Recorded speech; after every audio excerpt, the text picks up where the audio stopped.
तर आपलं पात्र श्री दत्तात्रय प्रभूंनी त्या झुळीमध्ये ठेवलं. नित्यक्रमाने पुन्हा ही झुळी लंकेमध्ये रावणाच्या भिक्षेसाठी निघालेली. रोज त्या ठिकाणी मंदोदरी त्या ठिकाणी वेगवेगळे पदार्थ तयार करून गोरक्षनाथांच्या झोळीमध्ये त्या ठिकाणी देत होते. आज तिने पाहिलं तर त्या झोळीमध्ये 2 पात्र दिसत आहेत. एक गोरक्षनाथांचं एक नवीन पात्र दिसत आहे. म्हणून ती पुन्हा त्या ठिकाणी घरामध्ये जाऊन त्या ठिकाणी रसोई त्या ठिकाणी स्वयंपाक तयार करते. पुन्हा दुसरी भिक्षा घेऊन दत्तात्रय प्रभूंच्या पात्रामध्ये तिने टाकली. गोरक्षनाथांच्या लक्षात आलं की पूर्वीपेक्षा आज वेळ कसा लागतोय माझ्या झोळीला. म्हणून ज्ञान दृष्टीने सामर्थ्याने त्या झोळीचं अवलोकन केलं, पाहिलं तर झोळीला आज वेळ लागलेला आहे.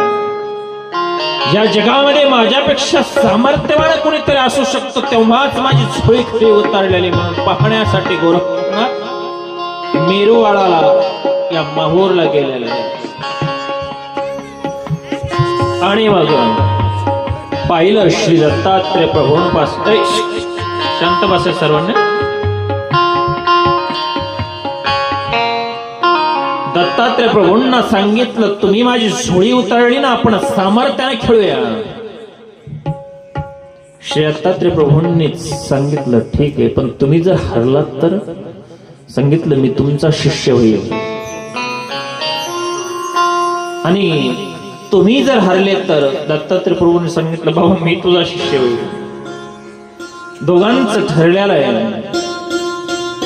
गोरक्षनाथांनी सांगितलं अगोदर मी लपण आणि तुम्ही मला सापडून काढा. दत्तात्रय प्रभूंनी सांगितलं ठीक आहे. गोरक्षनाथांनी आपली झोळी वगैरे खरी ठेवली दगडावरती आणि स्वतः त्या मेरूवाळाच्या तलावामध्ये बेडूक झालेले स्वतःने एका कपारामध्ये जाऊन बसले. बसल्यानंतर श्री दत्तात्रय प्रभूंनी जाग्यावरती तो जगाचा मालकी पाण्यामध्ये हात घातला आणि त्या गोरक्षनाथांना पायाला पकडून वरती काढला. आता अहंकार जागा झालेला आहे गोरक्षनाथांचा. गोरक्षनाथांनी सांगितलं मला सापडून काढला, आता तुम्ही लपाया पाण्या. श्री दत्तात्रय प्रभूंनी सांगितलं ठीक आहे. ज्यावेळेस श्री दत्तात्रय प्रभू त्या मेरूवाळाच्या तलावामध्ये जातात ना, त्या ठिकाणी जल, त्या ठिकाणी आप म्हणजे पाणी झालेले दत्तात्रय प्रभू. पंचमहाभूत त्या भगवंताच्या अधीन आहेत. भूमिरा पणलो वायू खम्मणो बुद्धिरेवच. भूमी अग्नी वायू हे जे पंचमहाभूत आहेत ना, त्या भगवंताच्या अधीन तिथं पाणी ते स्वरूप झालेलं आहे. आता या गोरक्षनाथाने त्या पाण्यामध्ये उडी टाकली आणि सापडण्याचा प्रयत्न केला. आता मला सांगा हे पाणीच झालेत, पाण्यामध्ये कुठं सापडतील त्या भगवंताला. चराचरामध्ये गोरक्षनाथाने दृष्टी टाकली. स्वर्गामध्ये गेलेले आहेत, पाताळामध्ये गेलेले आहेत, कैलासामध्ये गेलेले आहेत, क्षीराब्दामध्ये गेलेले आहेत, वैकुंठामध्ये गेलेले आहेत, पण सापडतील कुठे दिसत नाहीत. शेवटी त्याच सह्यांचल पर्वतावरती आता आराधना सुरू की भगवंता अरे भेट ना, तू कुठे कुठे शोधू, तुला कुठे सापडशील. आणि मग दत्तात्रय प्रभू ज्यावेळेस गोरक्षनाथाचा अहंकार निघून गेला ना, गोरक्षनाथांना दत्तात्रय प्रभूंनी दर्शन दिलं. आणि काय म्हणतात माहितीये का गोरक्षनाथ, आदिनाथ नमस्कृत्यम शक्तियुक्तम जगद्गुरु, की माझे आदिनाथ कोण आहेत तर जगद्गुरु श्री दत्तात्रय प्रभू आहेत. लक्षात घ्या हे कुणाचं वाक्य आहे? गोरक्षनाथांचं. ज्यावेळेस तुम्ही सिद्ध सिद्धांत नावाचा ग्रंथ उघडून पहा, त्याच्यामध्ये म्हटलेलं आहे आदिनाथ नमस्कृत्यम. तुम्ही कुणाला आदिनाथ म्हणतात मला माहित नाही, परंतु गोरक्षनाथापासून परंपरा ही दत्तात्रय महाराजांची. लक्षात घ्या. आणि सगळं सिद्धी सिद्धांत त्याग हे गोरक्षनाथ. नकोय मला हे सामर्थ्य, ज्या सामर्थ्याने माझी झोळी आकाशामधून चालते ना, मी क्षणामध्ये गायब होतो, क्षणामध्ये हातामध्ये जाळ काढतो, क्षणामध्ये पाणी काढतो ना, हे नकोय मला आजपासून. सगळं सिद्धी सामर्थ्य त्या मेरूळामध्ये सोडून दिलं आणि ब्रह्मविद्येचा उपदेश झाला. म्हणून ही माऊली कुणाचा अभंग आहे? आदिनाथ गुरु सकळ शिरांचा मचिंद्र तयाचा मुख्य शिष्य मचिंद्र आणि बोध गोरक्षाशी केला समजला. आदिनाथ गुरु तो जगद्गुरु श्री दत्तात्रय प्रभू आहेत महाराज, लक्षात घ्या. म्हणून श्री दत्तात्रय प्रभू मानव संप्रदायाचेच नव्हे तर नाथ संप्रदाय असो, वैष्णव संप्रदाय असो, त्यांचेही गुरु दत्तात्रय प्रभू आहेत. ज्ञानदेवे रचला पाया, तुका झाला कळस. ज्या ज्ञानोबांनी वैष्णव संप्रदायांचा पाया रचला ना, त्यांचे गुरु निवृत्तीनाथ आहेत. आणि निवृत्तीनाथांची परंपरा आदिनाथ गुरु सखळशिलांचा मचिंद्र तयाचा मुख्य शिष्य. मचिंद्राने बोध गोरक्षाशी केला, गोरक्ष वळाला गहिणी प्रती. ही परंपरा आहे माय बापू. गहिणी प्रसादे निवृत्ती दाता, गहिणी प्रसादे निवृत्ती दाता, गहिणी प्रसादे निवृत्ती दाता, गहिणी प्रसादे निवृत्ती दाता. नारदेव सार सोडाविले ज्ञानदेवा सार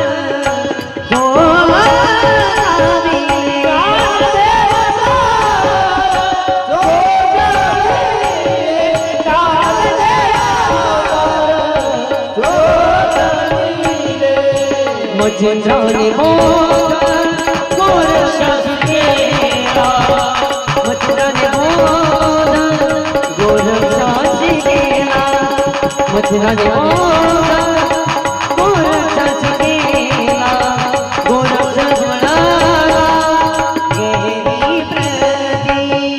मचिंद्राने बोधन गोरक्षाशी केला,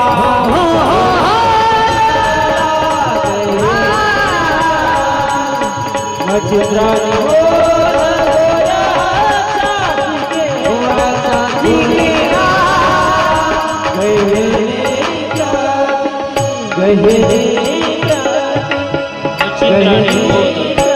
गोरक्षाशी केला. अशी नाथांची परंपरा आहे माय बापू जगद्गुरु पासून. या धरतीमध्ये या अनेक संप्रदाय जन्माला आले, अनेक पंथ जन्माला आले, उदयाला आले. नाथ संप्रदाय असेल, शैव संप्रदाय असेल, मानवाव संप्रदाय असेल, दत्त संप्रदाय असेल, आनंद संप्रदाय असेल, बचमेश्वरांनीही माऊरला जाऊन दत्तात्रय प्रभूंची साधना केली होती माय बापू. म्हणून असं म्हटलेलं आहे की एत आणि श्रीकृष्ण त्रिविध जण, श्री प्रभूंच्या ठाई द्विध जण आणि एत एक विध जण. माणसं तीन प्रवृत्तीचे असतात माय बापू, अनुकूल, प्रतिकूल आणि उदास. गोपालकृष्ण स्वामी सांगतात की आमच्या ठिकाणी आणि गोपालकृष्णाच्या ठिकाणी तीन प्रवृत्तीचे लोक आहेत. अनुकूल आहेत, उदास आहेत आणि प्रतिकूल आहेत. जसा कंस होता, दुर्योधन होता, हे प्रतिकूल होते. गोपिंका होत्या, उद्धवदेव होते, विदुर होते, हे अनुकूल होते.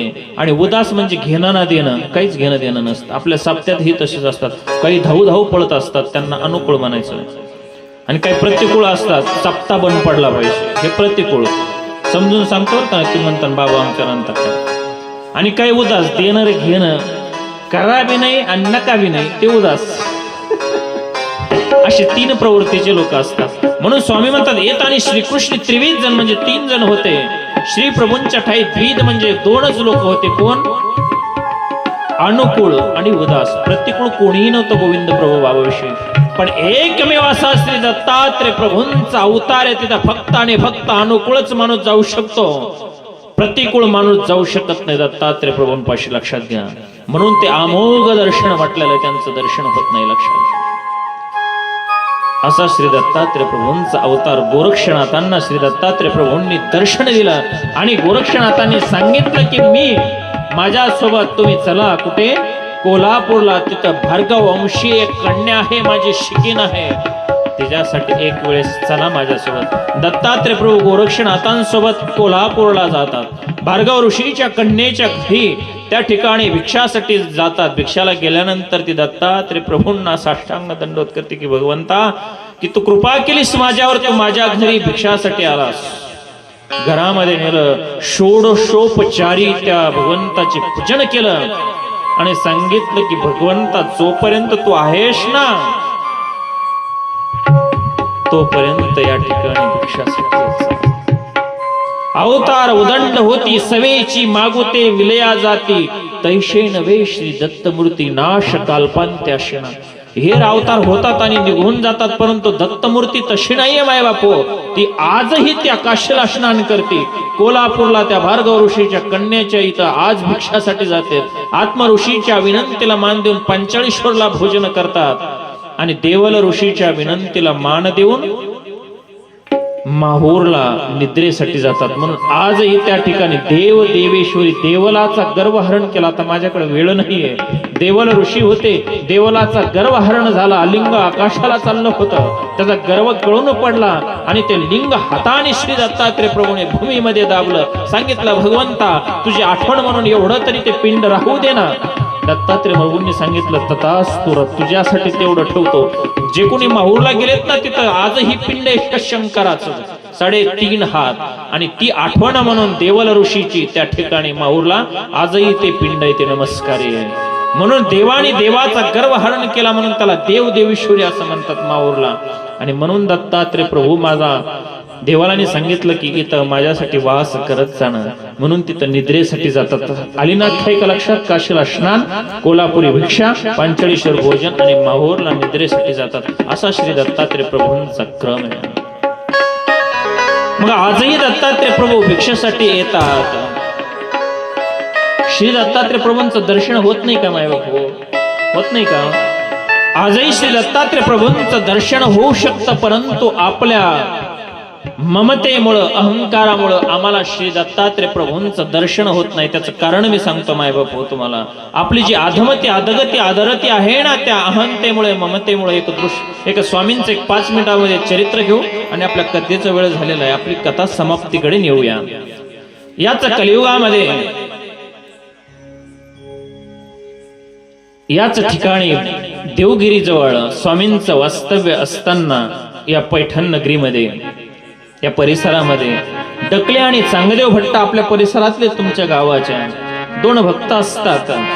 आणि एक दिवशी या वेरूळ जवळ चतुर्विधाचा जो मठ होता त्या मठामध्ये स्वामींनी दत्तात्रय प्रभूंची आख्यायिका सांगत होते. जसं आपण आता मी तुम्हाला आख्यायिका सांगतो ना, तसं स्वामी आख्यायिका सांगत होते. दत्तात्रय प्रभू अशा आहेत, ते अमोघ दर्शन आहेत, त्यांचं कुणाला दर्शन होत नाही आणि झालं तर व्यर्थ जात नाही महाराज. आणि असं निरोपण चाललेलं आहे. आणि डकले आणि चांगदेव भट्ट 2 जण स्वामी महाराज आम्हाला दत्तात्रय प्रभूंचं हळूच विचारलं, आम्हाला दर्शन घडवा ना त्यांचं, तुम्ही जर केलं तर होईल ना. स्वामी म्हणतात तुम्हाला कसं दर्शन होईल? तुम्ही जर करवलं ना निश्चित आम्हाला दर्शन होईल. आग्रह धरला कोणी? चांगदेव भट्ट आणि डकले नावाचे भक्त होते. स्वामींनी सांगितलं ठीक आहे, पण मी सांगतो ना तो विधी तुम्ही लक्षात ठेवा. त्या विधीने जर तुम्ही गेले ना तर तुम्हाला दर्शन होईल, नाही तर होणार नाही, लक्षात ठेवा. सांगितलं पेनोविना जावे. पेनोविना म्हणजे दरकोश दर मुक्काम करतचा. पुढचा विधी सांगितला मार्गी उपेन न करावे. एका ठिकाणी मुक्काम करू नका. संबंध्यांच्या गावान वचावे. नातेवाईकांच्या गावाला जाऊ नका, लक्षात ठेवा. आणि पुढे सांगितलं एकी भिक्षाण घ्यावी ऐशा परी मातापुरी जावे. बघा दरकोज दर मुक्काम करा. एका घरी मुक्काम करू नका, नातेवाईकांच्या घरी जाऊ नका. ठरल्याप्रमाणे 2 जण निघाले. आपल्या संभाजीनगर जवळ देवगिरी नावाची कटक देवगिरी, त्या ठिकाणी पूर्वी बाजार भरायचा. खूप मोठा बाजार भरलेला होता. आणि जाता जाता चांगदेव भट्ट आणि डकले म्हणतात आता आपण दत्तात्रय प्रभूच्या दर्शनाला चाललोत रे, पुन्हा काय आता आपलं वापस येतोत का नाही आपल्या बायकांना भेटण्यासाठी, मुलांना भेटण्यासाठी. असं कर ना आपण त्या बाजारात जाऊ, काही खाण्यासाठी घेऊ. बाजारामध्ये गेले, खाण्यासाठी घेतलं. पुढे गेले. दाऊवाडी नावाचं एक गाव होतं, त्या ठिकाणी यांचे नातेसंबंधी राहत होते. एक करणं म्हणे आपल्याला देवाने सांगितलंय मुक्काम नाही करायला नातेवाईकाच्या, पण आपण असं करू ना, जाता जाता लांबूनच दुरून त्यांच्या हातामध्ये खायला देऊ. गेले पाहुण्याच्या घरामध्ये. अहो या ना पाहुणे, लांबच उभा राहिले तुम्ही. नाही, आम्हाला दत्तात्रय प्रभूंनी आज्ञा केलेली आहे नातेवाईकांच्या घरी जायचं नाहीये. ठीक आहे ना, पण 2 मिनिटं तर उभा राहा. पाणी आण. अगं पाण्याना पाहुणे आले तर आत यायला तयार नाही आहेत. पाणी घेतलं, एक 5 मिनिटं गेले. असं करा ना, अहो जेवू नका, 2 मिनिटं थांबा ना, आता या ना. माया माणसाला सुधरू देत नाही. उमऱ्याच्या आतमध्ये दोघे आतमध्ये आले वाड्यामध्ये, पाणी पेले. अहो थांबा ना 2 मिनिटं, पाणी आणि बादलीमध्ये पाहुण्यांचे पाणी धुण्यासाठी पाय धुतले. अहो असं उभा कुठं राहताना, बसा ना 2 मिनिटं बाजावरती बसले. चहा ठेव ग, आता ह्यांना जायचं गडबड आहे. चहा घेतला. एक लक्षात ठेवा, 5च मिनिटांमध्ये मी येणार. फटाफट शेजारच्या मावशीला बोलवतो आणि लगेच तुम्ही निघा, थांबू नका अजिबात. मस्त पोळ्यांचा स्वयंपाक केला, तूप पोळ्यांचा स्वयंपाक, चांगले भट्ट डकले, पोट भरेपर्यंत जेवले. जेवल्यानंतर तूप खाल्ल्यानंतर आता सुस्ती आलेली, त्याच बाजावरती झोपले. झोपा, थोडा आराम करा ना. 5-6 वाजता निघा तुम्ही, मी ठेवून घेत नाही तुम्हाला मुक्कामी. ठीक आहे. झोपले. अशी झोप लागली, दिवस मावळला, जाग आली नाही माय बापू. आता दिवस मावळला, आता कुठे मातापूरला निघणार. आजच्या दिवस मुक्काम करा, पहाटेच उठा 4 वाजता आणि निघून जा.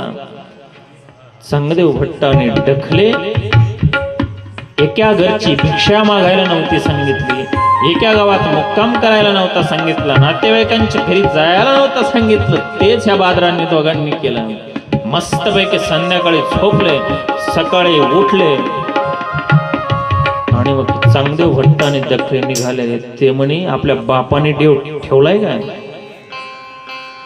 पण स्वामींनी निरूपण असं केलेलं होतं, लक्षात घ्या, की ज्यावेळेस तुम्ही माहूरला पोहोचताना त्यावेळेस पहिल्या घाटाच्या तळी श्री दत्तात्रय प्रभूंच्या अनेक वेश आहेत. मातंग वेशामध्ये दत्तात्रय प्रभूंनी भेट दिली. लक्षात घ्या. पारद्याच्या वेशामध्ये परशुरामाला भेट दिलेली आहे.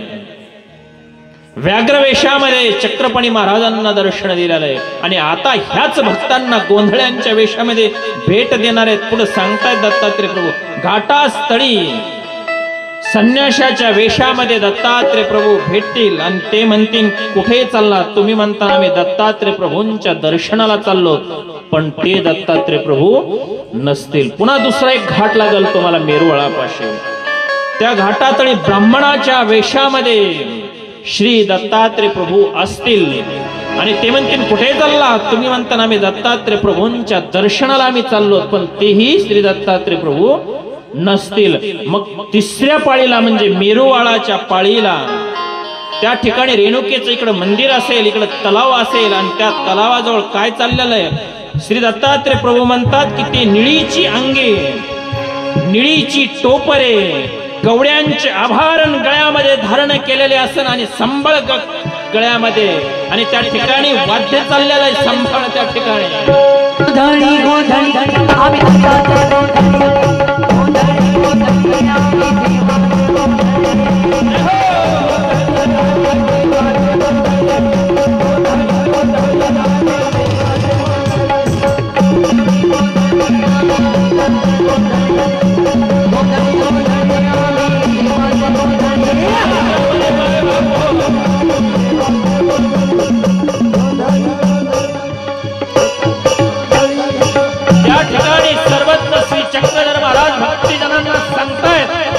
स्वतः जगद्गुरु श्री दत्तात्रय प्रभू चौंडक असा शब्द आलेला संबळाला, स्वतः दोन्ही हाताने संबळ वाजवताना दिसतील. आणि तुम्हाला पाहिल्यानंतर तुम्ही त्यांच्याकडे गेल्यानंतर तुम्ही दर्शन घेत असताना ते सांगतील आम्ही दत्तात्रय प्रभू नाही, परंतु तेच दत्तात्रय प्रभू असतील संबळ वाजवताना.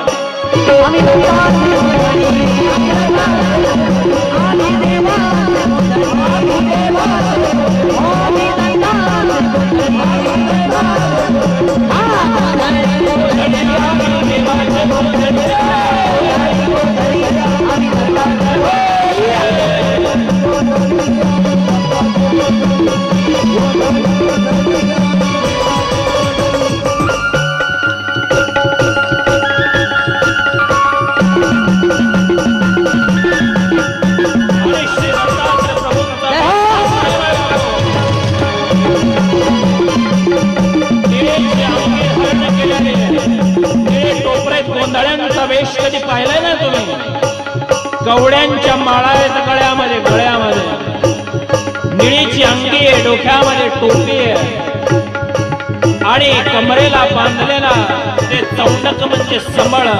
काय वेश दिसत असं ना श्री दत्तात्रय प्रभूंचा. आम्ही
दत्तात्रय भगवान की. असं गोंधळांचं वर्णन स्वामींनी सांगितलं होतं. त्याच आता जे वर्णन केलं ना, असाच गोंधळ दत्तात्रय प्रभूंचा चाललेला होता.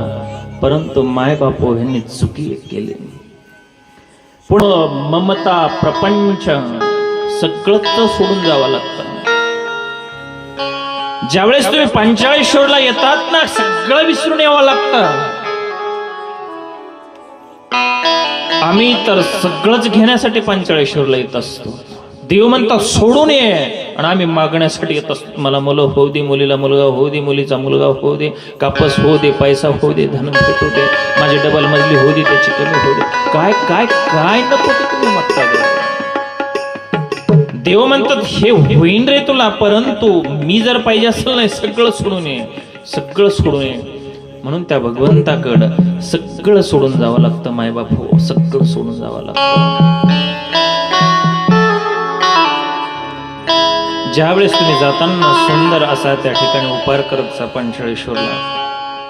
आम्ही पंचाळेश्वरला जातो, गर्दी असते, उपार नेलेला असतो. कसा तरी उपार ताटावर पाणी फिरायचं, अर्ध पाणी वरणात, अर्ध दुधात, अर्ध भाजीत, असे घास मोडायचे, असे दाखायचे. अशाने कुठे देव खातो का हो, लक्षात घ्या. एका मावशीने तर मी असं पाहिलं, माणूस सुद्धा खाणार नाही असं असं केलं, सगळे पदार्थ नाशे हातामध्ये धरले. सांगा मला देव खाईल का हो असं? सुंदर असं चटणी भाकर या डब्यामध्ये, काही लागत नाही त्याला. चटणी जरी नेली, ज्वारीची भाकर जरी नेली, फक्त भावाने त्याला आठवा. गर्दीत जाऊ नका, देवासमोर जाऊ नका, त्याला दिसतंय, त्याला सगळं कळतंय तुम्ही काय करताय. दूर वाळवंटामध्ये उभा राहा, 2 मिनिटं ही लीळा मी आजची सांगितली ना भगवंता पांचाळ राजाची, ती आठवा.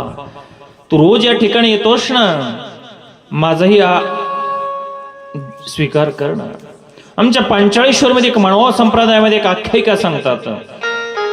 या पांचाळेश्वर मध्ये एक नवीन एक कन्या त्या ठिकाणी तिचा विवाह होतो.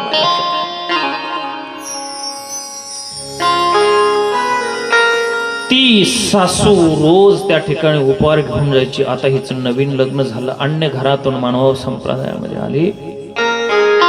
उपहार काय म्हणतात माहिती नाही. सासूंनी ताट भरून दिलं, एकामध्ये खीर आहे, एकामध्ये चपाती, एकामध्ये भाजी, भजे, कोरडे. ताट हातामध्ये झाकून दिलं. जा आपला गंगामध्ये देव आहे, त्या देवाला उपहार दाखव. तिला माहिती नव्हतं, बिचारीला घेऊन गेली त्या ठिकाणी उपहार. जाऊन मांडी घालून देवासमोर बसली. भगवंता वाळवंटामध्ये खायणारे देवा, माहित नाही का असं घास मोडतात काय. पुन्हा घरी ते ताट घेऊन आली. देवाला उपहार नाही दाखवलास का? अवदासा कुठली तुम्हाला माहिती असतात ना. आता ते राहिलं नाही, आता सासरवास नाही राहिला. आता ते आता म्हणे मुक्की घालत असते कवडावर. परंतु पूर्वीच्या अनेक वर्षापूर्वी हा जात सुनांना होता, आता नाही आहे. बरोबर आहे की नाही? नवीन समज नाही. सासू सून आली तशी मुग खाल्ल्यासारखी. मी एका घरी गेलो बोलायलाच, मावशी झालं का ती घरामध्ये म्हणून बोलला, मला तरी बोलणं काय झालं तुला. आता फार आवड सासांचं. आता सुनवास झालाय. सुनवास म्हणजे सुनाचा सासूला वास, सासरवास नाहीये. त्या दिवशी त्या माऊलींनी उपार घेऊन आलेली आहे. घरी आल्यानंतर दाखवला नाही का उपार तो. सासूबाई दाखवलं, मला माहित नव्हतं मी त्यात उपार. तो उपार काढून घेतला. दुसऱ्या दिवशी पुन्हा तीच वेळ आहे. उपार भरला, 12 वाजलेले. ते ताट घेतलं, गंगेमध्ये उपार घेतलं. भगवंता जेवणार आहे, मला कळत नाहीये तुला कसं जेवू घालायचं. त्या भगवंताला म्हणते ताट घेऊन. ते ताटावरचा सुडा काढला, असं ताट धरलं. घास तर मोडता येत नाही. त्याही दिवशी देवाने नाही स्वीकार केला. आज पूर्वीपेक्षा शिव्यांची लाखोळी सुरू केली सासूंनी त्या सुनेला. त्या दिवशी जेवली नाही ती, रात्रभर जेवली नाही. कसला धर्म आहे हा, पंथ आहे, मानव संप्रदाय. देव जेवत नाही आणि ही सासू मला रागवते. रात्रभर झोपली व माय बाप तशीच अन्य घरची ती सून. तिसऱ्या दिवशी त्याचप्रमाणे उपार भरला आणि आज घेऊन गेली त्या ठिकाणी उपार. डोळ्यामध्ये अश्रू आणले, सांगितलं, देवा तुला आज उपार खावा लागेल माझा. प्रत्यक्षात जगद्गुरु श्री दत्तात्रय प्रभूंनी मायबाप व त्या ताटातला उपार स्वीकार केला. एक एक पदार्थ त्या माऊलीचा. लक्षात घ्या, तिचा भाव होता. आज तिच्या अंतकरणामध्ये आनंद झाला आणि दुःखही होतं. ते रिकाम झालेलं ताट घेऊन पुन्हा पंचाळेश्वर गावामध्ये आपल्या घाट चढून वरती येते. आज आनंद होता, देवाने माझा उपार स्वीकार केला. आज सासूबाई मला शब्बासकी देईल. आज नक्की माझ्या भगवंताने उपार स्वीकार केला. घरी गेली, ताट सासू पुढे आले. सुडा काढल्याबरोबर सावधासा कुठली. घरात पाय पडता क्षणी आत्ताच खोटं बोलायला लागलीस, लाज नाही वाटत का? अरे माझे केश पांढरे झाले तर मी हजारो वर्ष झाले या ठिकाणी उपार घेऊन जाते आणि एकही दिवस खात नाही. आज बासुंदी चांगली झाली म्हणून खाल्ली असं हेरण केले. बघा आता ते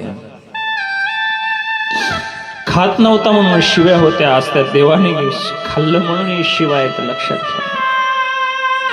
आणि मग त्या ठिकाणी कसला देवेस तू असला, ती म्हणते मनामध्ये, आज तू माझा भोजन खाल्लंस तरी शिव्या देती माझी सासू. आज पाणी नाही पिली, खाल्लं नाही, तसंच झोपलेली आहे. आणि पश्चात प्रहरी पहाटे याच माऊलीच्या त्या सासूच्या स्वप्नामध्ये जगद्गुरु श्री दत्तात्रय प्रभू गेले आणि सांगितलं, याद राख तुझ्या उपाराचा मी स्वीकार केलेला आहे. प्रत्यक्षात लक्षात ठेव म्हणे. इथून पुढे तिला जर बोललीस तर लक्षात ठेव. ही आख्यायिका आमचे पूर्वज परंपरेने सांगतात. पंचाळेश्वरला अन्य असो किंवा मानव संप्रदायांची लेख असो, त्यावेळेस तिथं जाते ना, त्या भगवंताला प्रार्थना करते ना, तुमच्या उपाराचा तो भगवंत स्वीकार करत असतो माय बापू. म्हणून ज्यावेळेस कधी तिथं येताना उपार घेऊन येत जा. सात्विक प्रकृतीने घरी बनवायचा, त्या भगवंताला प्रार्थना करायची, देवा माझ्या उपाराचा स्वीकार कर. नक्की तुमचा उपार स्वीकार केल्याशिवाय राहणार नाही. अशी ती आघात अनुपम्य अशी त्या भगवंताची. काय वर्णू मी पामर जिते शेष तो श्रमाला असं म्हटलेलं आहे. त्या शेषाच्या सुद्धा जीवा दो भागा असं म्हटलेलं आहे. सापाला जीवा पाहिलं ना तुम्ही, दोन येत.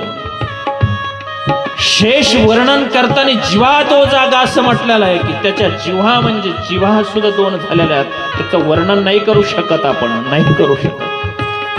आघात त्या भगवंताचे स्वरूप आहे माय बाबा. या ठिकाणी आपला कथेचा वेळ झालेला आहे. उद्या आपण याच ठिकाणी सहस्र अर्जुनाची रुचिक ऋषीची गादीराजांची आणि मदळसिंगची आख्यायिका उद्या या ठिकाणी श्रवण करून या कथेची समाप्ती करणार आहोत. सर्वांनी जागेवरती उभा राहायचं ज्यांची पंगत आहे. वेळेनुसार उद्याही याच